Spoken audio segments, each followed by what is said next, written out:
মাঠের লড়াইয়ে যখন প্রতিপক্ষকে চূর্ণ করে বিশ্বজয় করল স্পেন, ঠিক তখনই গ্যালারি থেকে নেমে মাঠের সব আলো কেড়ে নিল মাত্র 4 বছর বয়সী এক খুদে জাদুকর।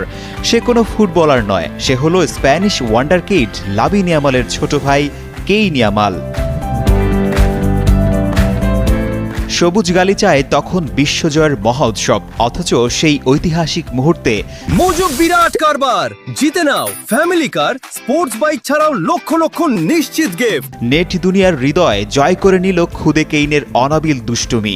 ম্যাচ শেষে মাঠের নিরাপত্তারক্ষীর বিশাল আকৃতির অফিসিয়াল ক্যাপ নিজের মাথায় চাপিয়ে দেয় এই খুদে সেলিব্রিটি। সেই ক্যাপে মুখ ঢেকেই তার আত্মবিশ্বাসী হাঁটাচলা দেখে হেসে খুন হয়েছেন কোটি ফুটবল প্রেমী।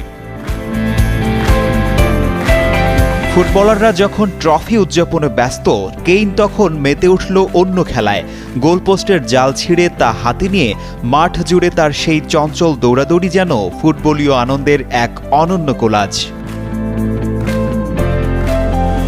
যে ট্রফি ছোঁয়ার স্বপ্ন দেখেন বিশ্বের বাঘা বাঘা ফুটবলাররা, সেই পরম আরাধ্য সোনালি ট্রফি আর ফাইনালের ম্যাচ বল হাতে নিয়ে কেইনের খুনসুটি ছিল দেখার মতো।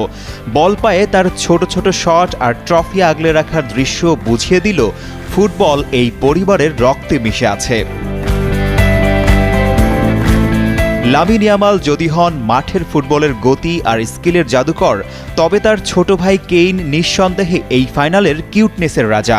বিশ্বজয়ের রাতে স্পেনের ট্রফি জয়ের পাশাপাশি কোটি ভক্তের মন জয় করে নিল এই খুদে কেইন।